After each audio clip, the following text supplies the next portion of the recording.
Hello students, welcome to the GTU studies. આજે જે હું તમારી સાથે વિડીયો શેર કરવા જઈ રહ્યો છું એ છે special video for summer internship subject. Degree એન્જિનિયરિંગની અંદર 7 સેમેસ્ટરના કોઈપણ બ્રાન્ચના સ્ટુડન્ટ્સ માટે આ સબ્જેક્ટ છે ઓફર કરેલો છે, સમર ઇન્ટર્નશીપ. જે 16 જૂન જીટીયુની જે ડેટ હતી એ લાસ્ટ ડેટ સુધીમાં એ લોકોએ સમર ઇન્ટર્નશીપ 2 વીકની કમ્પ્લીટ કરવાની હતી. ઘણા બધાને થઈ ગઈ છે, ઘણા બધાને થોડી ઘણી હજી બાકી છે. તો એના માટે એક રિપોર્ટ બનાવવાનો છે. એ લોકોએ ગાઈડલાઇન્સમાં સબ્જેક્ટના સિલેબસમાં પણ લખેલું છે અને રિપોર્ટ ખાસ જરૂરી છે. એટલા માટે આ વિડીયો 7 સેમેસ્ટરના દરેક સ્ટુડન્ટ્સે જોવો જોઈએ. શું કામ? તો એની વાત હમણાં કરું, પણ એ પહેલાં આ વિડીયોની અંદર રિપોર્ટની અંદર જે પણ રાઇટિંગ છે એ કઈ સ્ટાઇલમાં રહેશે, કેટલું ફોર્મેટ રાખશું, એ પેરેગ્રાફ, એના ટોપિક, એના ચેપ્ટર છે કેવી રીતે આપશું, ઇન્ડેક્સ, ફિગર, ટેબલ્સ કઈ રીતે રિપ્રેઝન્ટ કરશું, આ બધી જ વસ્તુ જીટીયુની જે ગાઈડલાઇન્સ છે એ પ્રમાણે જ હું તમને ડિટેલમાં સમજાવવા જઈ રહ્યો છું. એટલે કમ્પ્લીટ ફોર્મેટિંગ રિપોર્ટનું કરી શકશું. હવે શું કામ રિપોર્ટનું કમ્પ્લીટ ફોર્મેટિંગ કરવું જોઈએ? તો હવે આપણે એની વાત કરીએ. તો જીટીયુનું તમે સિલેબસ જો ઓબ્ઝર્વ કરશો સમર ઇન્ટર્નશીપની, તો એમાં 100 માર્ક્સનો સિલેબસ છે, જેમાં કોઈ એક્ઝામ નહીં હોય. 20 માર્ક્સના ઇન્ટરનલ ફેકલ્ટી માર્ક્સ આપશે અને 80 માર્ક્સ એક્સટર્નલ ફેકલ્ટી વાયવા લેવા આવશે, એમાંથી આપશે. તો એ 80 માર્ક્સ શેમાંથી આપશે? તમને શેના બેઝ ઉપર આપશે? તો એ ઘણું બધી વસ્તુ ઓબ્ઝર્વ કરશે, જેમ કે ટોપિક કયો છે, એનું સ્ટડી કેટલું કરેલું છે, એ ટોપિક રિલેટેડ નોલેજ કેટલું છે, ગાઈડ સાથે તમે રેગ્યુલર કોમ્યુનિકેશન કેટલું કરેલું છે. આ બધું જોતાય તે 80 માર્ક્સ છે હજી નથી થતા. તો હવે તમારો પ્રોજેક્ટનું આખો ઓવરવ્યૂ તમારે એને જો રિપ્રેઝન્ટ કરીને આપવો હોય તો એ છે રિપોર્ટ. અને એવું કહી શકાય કે રિપોર્ટ જ એ મેઇન લેંગ્વેજ છે તમારા વર્કને રિપ્રેઝન્ટ કરવાની. કારણ કે સપોઝ તમારા કોઈ ટોપિક રિલેટેડ એને વાંચવું છે ડિસ્ક્રિપ્શન, તો એ પીપીટીની અંદર પ્રેઝન્ટેશનમાં કંઈ ડિસ્ક્રાઇબ બધું ન કરેલું હોય, તો એણે એ ટોપિકની અંદર જઈને એ બધું વાંચવું પડે છે. તો એ ટોપિક વ્યવસ્થિત જો તમે ફોર્મેટ સાથે લખેલો હોય તો તમારી ઇમ્પ્રેશન સારી પડે. તો રિપોર્ટના માર્ક્સ છે એ સારા રિપોર્ટ હોય તો વધારે આપી શકે, અને કદાચ થોડાક વધારે ન પણ મળે તો એટલીસ્ટ ખરાબ પ્રેઝન્ટેશન, ખરાબ ફોર્મેટિંગ જોઈને માર્ક જે આપતા હોય એનાથી ઘટાડી તો ન દે. એટલે કે સારા એવા માર્ક્સ છે તમને મળવા માટે રિપોર્ટ ખૂબ જ યુઝફુલ છે, એ ખાસ શીખવું જોઈએ. તો એ ફોર્મેટિંગ સ્ટાર્ટ કરવું એ પહેલાં હજી પણ તમે આ ચેનલ સબસ્ક્રાઈબ ના કરી હોય તો સબસ્ક્રાઈબ કરો, બેલ આઇકોન પ્રેસ કરો, જેથી નોટિફિકેશન મળી જાય. અને જો સબસ્ક્રાઈબ કરી લીધી હોય તો ગટ્ટુભાઈ તરફથી થેન્ક યુ. હવે વાત કરીએ આપણે દરેક પોઈન્ટની કે ફોર્મેટિંગ કઈ રીતે એક્ઝેક્ટ કરવું. તો પોઈન્ટ નંબર 1 કે ઓર્ડર કે સિક્વન્સ છે પ્રોજેક્ટ રિપોર્ટની કેવી રાખવી. તો લગભગ બધાને સિક્વન્સ તો ખબર જ હશે, કારણ કે કોલેજ તરફથી, ઘણા બધી ફેકલ્ટી તરફથી કહેવામાં જ આવ્યું હોય છે. અને એ જનરલ વસ્તુ છે કે પહેલાં ટાઇટલ પેજ હોય, પછી સર્ટિફિકેટ હોય, પછી એકનોલેજમેન્ટ હોય, પછી ટેબલ ઓફ કન્ટેન્ટ્સ જેને ઇન્ડેક્સ કહેવાય એ હોય, પછી list of figures and tables જે યુઝ કર્યા હોય એનું લિસ્ટ હોય, એ પછી રિપોર્ટ બોડી મીન્સ કે મેઇન ચેપ્ટર હોય, ઇન્ટ્રોડક્શન, તમારું વર્ક, કેલ્ક્યુલેશન, પછી તમારા ડિઝાઇન કે જે પણ હોય, પછી એ બધી વસ્તુ તમે શેમાંથી લીધું છે એનું રેફરન્સનું લિસ્ટ હોય, અને એના માટે જે પણ ડેટા યુઝ કર્યા છે એના કંઈક એપેન્ડિક્સ જે બનાવેલું હોય એ હોય. તો આ સિક્વન્સ તો તમને ઓલરેડી ખબર છે, એમાં આપણે ડિટેલમાં નથી જતા. પણ આપણો મેઇન પોઈન્ટ છે એ હવે સ્ટાર્ટ કરીએ. Point number 2, content of report. રિપોર્ટની અંદર તમે જે રાઇટિંગ લેવાના છો, પછી એ તમે પોતે ટાઈપ કરો કે બહારથી જે કોપી કરીને પેસ્ટ કરો, પણ કોઈ બીજા કોઈ ફેકલ્ટીને કે એક્ઝામિનરને ખબર ના પડવી જોઈએ કે એ કોપી કરેલું છે. તો એને એક્ઝેક્ટ ફોર્મેટિંગ કરશો તો આ કોઈ ખબર નહીં પડે.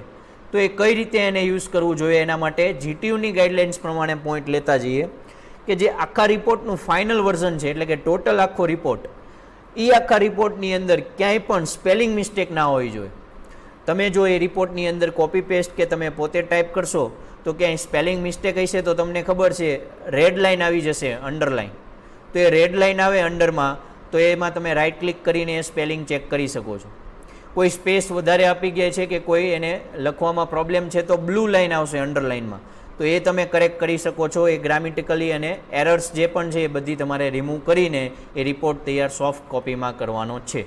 આ ફાઇનલ વર્ઝન આખું બ્લુ લાઇન અને રેડ લાઇન કોઈ વર્ડની નીચે ના રહી જવું જોઈએ, ખાસ ચેક કરી લેવાનું. હવે વાત કરીએ કઈ રીતે રાઇટિંગ લખવું, ફોન્ટ સ્ટાઇલ કઈ રાખવી, સાઇઝ કઈ રાખવી, સ્પેસિંગ કઈ રીતે રાખવું. તો આખા રિપોર્ટ છે એ એક જ ફોન્ટ સ્ટાઇલમાં રાખવાનો છે, ટાઈમ્સ ન્યૂ રોમનમાં. તમને ખબર છે કઈ રીતે સિલેક્ટ કરવું. મારો એક સેમ્પલ રિપોર્ટ પણ છે, એ પણ તમને લઈને સમજાવી દઉં. આ છે એક સેમ્પલ રિપોર્ટ છે. સપોઝ આ સેમ્પલ રિપોર્ટની અંદર આ જે પણ રાઇટિંગ છે એમાં જો હું આ જેટલું રાઇટિંગ છે બધું સિલેક્ટ કરી દઉં, તો એ રાઇટિંગનો ફોન્ટ જો હું અહીંયાથી સેમ્પલ સિલેક્ટ કરું, એની થીમ ફોન્ટ્સ, તો એ કઈ રહેશે? ટાઈમ્સ ઓફ ન્યુમન રહેશે. બધા જેટલા પણ વર્ડ્સ છે, જેટલા સેન્ટેન્સ છે, ચેપ્ટર નામ હોય કે જે પણ હોય ટોપિક નામ, એ બધું ટાઈમ્સ ન્યૂ રોમનમાં રાખવાનું છે. ઓકે. પછી આખા રિપોર્ટમાં જેટલા પણ સેન્ટેન્સીસ છે, વર્ડ્સ છે, બધા ટોટલી કેટલાની સાઇઝના હોવા જોઈએ? 12 સાઇઝના હોવા જોઈએ. તો અહીંયા હું જો સ્ટાર્ટિંગમાં આ જે મારો પેરેગ્રાફ છે એ આખો સિલેક્ટ કરું, તો અહીંયા જો ફોન્ટ સાઇઝ આવી ગઈ છે 12. પછી હું બાકીના પણ ટોપિક છે, ટોપિકનું હેડિંગ, ચેપ્ટરનું નામ એ સિલેક્ટ કરું તો ફોન્ટ સાઇઝ નહીં બતાવે, કારણ કે અલગ અલગ સાઇઝના છે. તો અમુક નામ છે અલગ સાઇઝના રાખવાના, પણ બાકીના બધા જેટલા છે એ તમે અહીંયા નીચે લઈ જાઓ તો જેટલા મારા સેન્ટેન્સીસ છે, ટોપિકના હેડિંગ કે ચેપ્ટરના નામ સિવાયનું જેટલું રાઇટિંગ છે બધું 12 સાઇઝનું રહેશે. તો આ રીતે તમારે બાકીના બધા ફોન્ટ છે એ 12 સાઇઝના રાખવાના છે. હવે કયા કયા 12 સાઇઝ સિવાયના રાખવા એ હમણાં હું તમને સમજાવું. પછી જેટલું પણ રાઇટિંગ છે એમાં જેટલી લાઇન્સ આવે છે એ બધી લાઇન્સની વચ્ચે 1.5 લાઇનનું સ્પેસિંગ હોવું જોઈએ. આ કાંઈ ચેક કરવાની જરૂર નથી કે 10 to 12 કેરેક્ટર્સ પણ એ જ છે કે નહીં, પણ આ ખાસ જોવાનું છે 1 point લાઇન સ્પેસિંગ. કઈ રીતે? ફરીવાર રિપોર્ટની અંદર લઈ જાઓ. તો આ રિપોર્ટમાં સપોઝ આ પેરેગ્રાફ હું સિલેક્ટ કરું. હવે જે સ્પેસિંગ જે છે એ તમને પેજ લેઆઉટમાં જોવા મળશે, બરાબર છે. એ પેજ લેઆઉટની અંદર અથવા હોમમાં તમે આવશો તો અહીંયા પેરેગ્રાફનું એક મેનુ છે. પેરેગ્રાફમાં આ જે છે સેક્શન જેમાં લાઇન એન્ડ પેરેગ્રાફ સ્પેસિંગ છે એમાં જવાનું. એમાં જો અહીંયા 1, 1.15, 1.5, 2, 2.5 એ રીતે સ્પેસિંગ છે. જો અહીંયા સિલેક્ટ કરતો જાઓ, નીચે આવતો જાઓ, એમ સ્પેસિંગ જો લાઇન 2 વચ્ચે વધતું જશે પેરેગ્રાફની અંદર. તો આપણે એ સ્પેસિંગ છે 1.5 સિલેક્ટ કરવાનું છે આખા રિપોર્ટની અંદર. તો આ પ્રમાણે સિલેક્ટ કરશો એટલે આખો રિપોર્ટ છે એ પરફેક્ટલી અલાઇન મસ્ત તમને એક સરખો દેખાશે. ઓકે. તો આ છે એ જનરલ વાત થઈ ગઈ કે બધાની જે પણ પેરેગ્રાફ બને છે એ બધા ફોન્ટ સ્ટાઇલ, સાઇઝ અને સ્પેસિંગ કેટલું રાખવું. હવે નેક્સ્ટ જોઈએ માર્જિન ઓફ ધ રિપોર્ટ. એટલે કે આખા રિપોર્ટમાં જેટલા પણ પેજ છે એ બધા પેજનું માર્જિન ફિક્સ હોવું જોઈએ. માર્જિન કોને કહેવાય? તો સપોઝ આ જેટલા પણ પેજ છે એમાં કોઈ પેરેગ્રાફ નથી સિલેક્ટ કરતો, પેજ લેઆઉટમાં જાઉં છું. પેજ લેઆઉટમાં જો અહીંયા સૌથી પહેલાં લેફ્ટ સાઈડ મેનુ માર્જિનનું હોય છે, એ માર્જિનમાં જવાનું. એમાં અમુક સ્ટાન્ડર્ડ માર્જિન અહીંયા લખેલા છે, પણ આપણે કસ્ટમ માર્જિનમાં જવાનું છે. કસ્ટમ માર્જિનમાં જાઓ એટલે અહીંયા કસ્ટમ માર્જિનમાં ટોપ, બોટમ, લેફ્ટ, રાઇટ એવા 4 તમને માર્જિન ઓપ્શન મળશે. તો એ માર્જિન તમારે સિલેક્ટ કરવાના છે એઝ પર ધી ગાઈડલાઇન્સ. શું છે એની ગાઈડલાઇન્સ? તો ટોપ અને બોટમના માર્જિન રાખવાના છે 25 mm. તો મારા રિપોર્ટમાં જુઓ 25 mm એટલે સેન્ટીમીટરમાં લ્યો તો 2.5 સેન્ટીમીટર થાય. તો ટોપમાં મેં જો સિલેક્ટ કરી લીધું છે ટોપ 2.5. અહીંયા તમે સ્ટાર્ટિંગમાં છે ને અલગ લખેલું આવતું હોય છે, તો તમારે એ અહીંયાથી ડ્રોપ ડાઉન એરોથી તમારે બદલી દેવાનું છે, 2.5 સિલેક્ટ કરવાનું છે અને બોટમ પણ 2.5 સેન્ટીમીટર. આવું દરેક પેજનું રહેશે. એટલે પહેલા પેજથી જ તમે સિલેક્ટ કરી લેશો એટલે દરેક પેજમાં તમારું ફોલો થશે. અથવા આખો રિપોર્ટ છે એ બધો પહેલેથી લઈને છેક સુધી આ રીતે સિલેક્ટ કરીને તમે સ્પેસિંગ છે એ આપી શકો છો. હવે વાત કરીએ લેફ્ટ અને રાઇટનું માર્જિન કેટલું રાખવું. તો રાઇટ માર્જિન છે એ 20 mm અને લેફ્ટ માર્જિન છે એ 35 mm રાખવાનું છે. તો અહીંયા જુઓ મેં લેફ્ટની અંદર 35 mm એટલે 3.5 સેન્ટીમીટર કરી દીધું છે અને રાઇટ છે એ 2 સેન્ટીમીટર કરી દીધું છે. એટલે માર્જિન છે એ દરેક પેજનું મેં એટલું ફિક્સ કરી દીધું છે. એટલે માર્જિન આ કમ્પ્લીટ. માર્જિન આ રીતે તમારે રાખવાનું છે. અને એ માર્જિન કોઈ પણ માટે હશે, ચેપ્ટરનું નામ હોય, પેરેગ્રાફ હોય, ફિગરનું નામ હોય, કોઈ પણ હોય, માર્જિન છે એ આ પેજનું ફિક્સ છે. આખા રિપોર્ટનું આ જ રાખવાનું છે એ ફિક્સ. હવે હેડર ફૂટર છે એ દરેક પેજની વાત કરીએ તો હેડર ફૂટર છે એ તમને અહીંયા ઇન્સર્ટની અંદર જોવા મળશે. જો તમે અહીંયા હેડર અને ફૂટરની અંદર જઈ શકો છો. સપોઝ હું હેડરમાં ગયો તો આ રીતે હેડરમાં જશો, એડિટ હેડર આપો તો અહીંયા જે હેડર છે એ આવી ગયું. હેડરમાં તમારે જે પણ લખવું હોય, તમારી કોલેજનું નામ અથવા તમારા ચેપ્ટરનું નામ એ લખી શકો છો. ન લખો તો એટલીસ્ટ અહીંયા જુઓ હેડર ફ્રોમ ટોપ અને ફૂટર ફ્રોમ બોટમ એવું આવી ગયું છે. તો જીટીયુની ગાઈડલાઇન્સ પ્રમાણે હેડર અને ફૂટર છે એ શુડ બી 10 mm ઈચ હોવું જોઈએ. તો અહીંયા મેં સિલેક્ટ કરી લીધું છે 10 mm એટલે 1 સેન્ટીમીટર 1 સેન્ટીમીટર. એટલે હેડર ફ્રોમ ટોપ 1 સેન્ટીમીટર અને ફૂટર ફ્રોમ બોટમ 1 સેન્ટીમીટર રાખી દેવાનું. એ સિલેક્ટ થઈ જાય એટલે અહીંયાથી તમારે ક્લોઝ હેડર એન્ડ ફૂટર આપી દેવાનું. એટલે ફરી પાછા રિપોર્ટમાં વયા ગયા. ફરી પાછું ક્યાંથી જવાનું છે હેડર ફૂટર માટે? ઇન્સર્ટમાં જઈને અહીંયા હેડર કે ફૂટરમાંથી ગમે એકમાં એડિટ હેડર આપવાનું છે એટલે તમે એની અંદર વયા જશો. તો આ રીતે તમારે હેડર અને ફૂટર સિલેક્ટ કરવાના છે. હવે માર્જિન સિલેક્ટ થઈ ગયા. હવે આપણે ચેપ્ટર્સની અંદર જઈએ કે તમારું ચેપ્ટર જે ફર્સ્ટ ચેપ્ટર હોય, સેકન્ડ ચેપ્ટર હોય, કોઈ પણ ચેપ્ટર હોય, એ ચેપ્ટર છે એનું સ્ટાર્ટિંગ કઈ રીતે કરવું? તો સૌથી પહેલા એ ચેપ્ટરનું નામની વાત કરીએ. તો ચેપ્ટર હંમેશા છે ને એ ફ્રેશ પેજથી જ શરૂ કરવાનું. નવું ચેપ્ટર છે એ નવા પેજથી જ લેવાનું. અને સૌથી પહેલા તમારે ચેપ્ટર નંબર રાખવાનું છે, ચેપ્ટર 1, ચેપ્ટર 2 એ રીતે. અને એ ચેપ્ટર જે લખો છો એ બધા ફોન્ટ કેપિટલમાં રાખવાના છે. સપોઝ મારો સેમ્પલ રિપોર્ટ છે, જો અહીંયા સ્ટાર્ટિંગમાં લખેલું છે ચેપ્ટર 3, ચેપ્ટર છે કેપિટલમાં અને નંબર 3. હવે ચેપ્ટર જે તમે લખો છો ફોન્ટ એની સાઇઝ કેટલી રાખવાની છે? 20. અને એનું જે માર્જિન છે એ ઓલરેડી આપણે સિલેક્ટ કરેલું જ છે, પણ ઉપરથી ફરી પાછું એડિશનલી આપવાનું છે. કેટલું? ટોપ માર્જિન ઓફ 30 mm. તો આપણે હમણાં જોયું કે માર્જિન ઓલરેડી ટોપમાંથી 25 mm તો આપેલું જ હતું. હવે 30 mm તમારે જ્યાં ચેપ્ટર શરૂ થતું હોય ને એ ચેપ્ટર લખો ને પહેલા એડિશનલ આપવાનું ઈ જ પેજ ઉપર, બાકી બીજા પેજ ઉપર નહીં આપવાનું. જ્યાંથી ચેપ્ટર શરૂ થતું હોય એ જ પેજ ઉપર આપવાનું. તો ચેપ્ટરમાં એડિશનલી 30 mm આપશો એટલે 25 mm ઓલરેડી હતું એટલે ટોટલ 55 mm છે એ માર્જિન થઈ જશે. અને ચેપ્ટર નામ છે એ સેન્ટર અલાઇન હોવું જોઈએ, એટલે કે સેન્ટર સિલેક્ટ કરેલું હોય. તો એ કોને કહેવાય અલાઇન? તો મેં જો ચેપ્ટર સિલેક્ટ કરી લીધું, ચેપ્ટર 3. તો પેરેગ્રાફની અંદર આ 4 વસ્તુ છે ને અલાઇન બતાવે છે. જો હવે તમે લેફ્ટ સાઈડ સિલેક્ટ કરશો ને તો લેફ્ટ અલાઇન કહેવાય, લેફ્ટમાં આવી જશે નામ. તમે અહીંયા આને કહેવાય રાઈટ અલાઇન, અલાઇન રાઈટ, તો રાઈટમાં નામ આવી જશે. અને સેન્ટર અલાઇન કહેવાય, અને તો સેન્ટરમાં અલાઇન રાખવું હોય તો આ રીતે નામ સિલેક્ટ કરી લેવાનું. ઓકે. અને આ રીતે સિલેક્ટ થઈ ગયા પછી જો એનું સ્પેસિંગ તમે જોશો તો આ રીતે હું જાઉં, લાઇન 1.5 જ છે, પણ હવે લાઇન સ્પેસિંગ ઓપ્શનમાં જવાનું છે. અહીંયા મેં એડિશનલી સ્પેસિંગ આપેલું છે બિફોર, એટલે કે 25 mm તો ઓલરેડી આપેલું જ હતું પેજનું, એટલે એક્સ્ટ્રા એડ નહીં કરવાનું.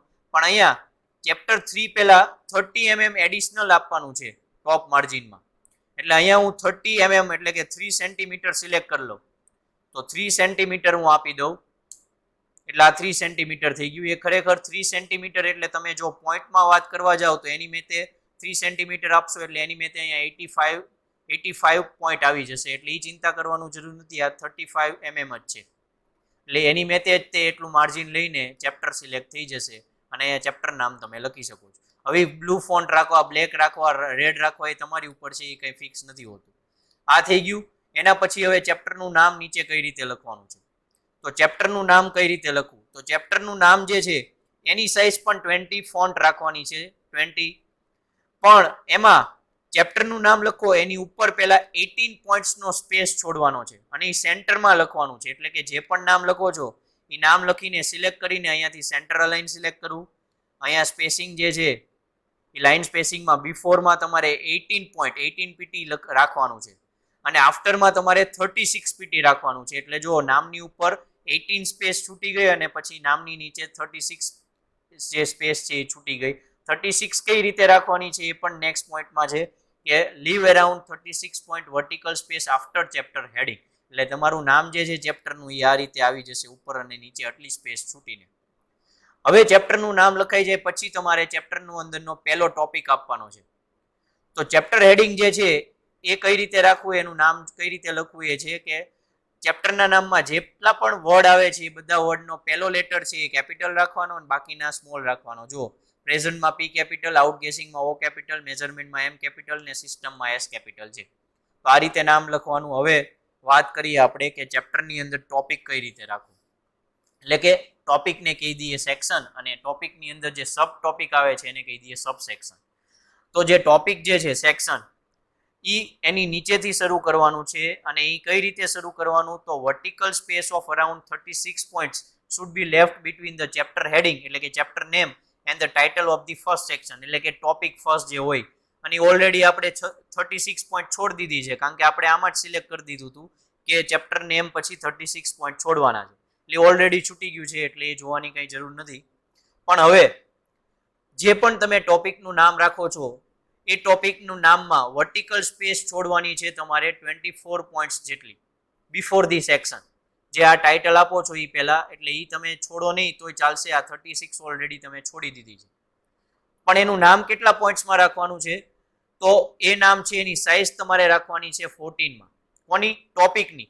ટોપિકની જે પણ સાઇઝ હોય એ તમારે 14 ફોન્ટ રાખવાની છે. જો સાઇઝ 14 છે. હવે આ ટોપિકની અંદર સબ ટોપિક હોય. સપોઝ ટોપિકનું હેડિંગ જે 3.1 તરીકે આપી દીધું, એની અંદર મેં સબ ટોપિક છે 3.1.1 આપું અને એનું જો નામ લખું તો એ છે એની સાઇઝ મારે 12 રાખવાની છે. એટલે કે ટોપિક હેડિંગ છે 14માં અને સબ ટોપિક હેડિંગ છે 12માં રાખવાની છે અને બોલ્ડ લેટરમાં રાખવી. અને ટોપિક નામ જે લખાઈ જાય એના પછી તમારે 12 પોઈન્ટ્સ જેટલી નીચે, એટલે કે આફ્ટર ટોપિક નેમ તમારે 12 પોઈન્ટ્સ જેટલી જે સ્પેસ છોડવાની છે. લાઇન સ્પેસિંગમાં હોય જો આફ્ટર 12 પોઈન્ટ જેટલું સિલેક્ટ કરેલું છે, એટલે after name of topic or sub topic 12 point જેટલી જગ્યા છોડવાની. એ સિલેક્ટ કરશો એટલે એની મેતે જ સ્પેસ થઈ જશે અને એન્ટર આપશો એટલે ઓલરેડી એટલી સ્પેસ છોડીને જ એ સેન્ટેન્સ શરૂ કરશે. એટલે અહીંયાથી પછી તમારું જે પણ રાઇટિંગ હોય એ શરૂ કરવાનું. અને રાઇટિંગ છે એ લખાઈ જાય એટલે મેં કીધું એ પ્રમાણે 12 સાઇઝમાં એને એરેન્જ કરી દેવાનું. તો આ રીતે સબસેક્શન અને સેક્શન રાખવાના છે. હવે પેરેગ્રાફ જે પણ તમે લખો છો રાઇટિંગમાં એ કેવી રીતે લખો? તો પેરેગ્રાફ છે એનું સ્ટાર્ટિંગ છે એ વિધાઉટ એની ઇન્ડેન્ટેશન હોવું જોઈએ. શું કહેવાય આ ઇન્ડેન્ટેશન? તો અહીંયા તમે જુઓ, આ પેરેગ્રાફ મેં સપોઝ લખી દીધો, મેં પહેલેથી અહીંયા કંઈ પણ ફોર્મેટિંગ નથી કરેલું એવું માની લઈએ. તો આની અંદર તમારે જવાનું, ફરીવાર લાઇન સ્પેસિંગ ઓપ્શનમાં જવાનું. એટલે અહીંયા જુઓ ઇન્ડેન્ટેશન લખેલું છે. ઇન્ડેન્ટેશન એટલે લેફ્ટ અથવા રાઈટ કોઈ માર્જિન છોડવાનું નથી. એટલે અહીંયા લેફ્ટમાં પણ 0 હોવું જોઈએ, રાઈટમાં પણ 0 હોવું જોઈએ. પેરેગ્રાફ સિલેક્ટ કરીને આખો પેરેગ્રાફ સિલેક્ટ કરી લેવાનો અને અહીંયા 0 0 હોય ચેક કરી લેવાનું. એટલે કે વિધાઉટ ઇન્ડેન્ટેશન તમે શરૂ કરેલું કહેવાય. હવે સ્પેસિંગ છે, ફોન્ટ છે કઈ રીતના રાખવા એની વાત કરીએ તો vertical space of around 12 point should be left between the section title line and the first paragraph of each section and subsection. તો ઓલરેડી આપણે ટાઇટલનું જે હતું ટોપિકનું જે નામ છે, ટોપિક કે સબ ટોપિકનું નામ, એની પછી ઓલરેડી આપણે 12 પોઈન્ટ્સ છે એ છોડેલી છે.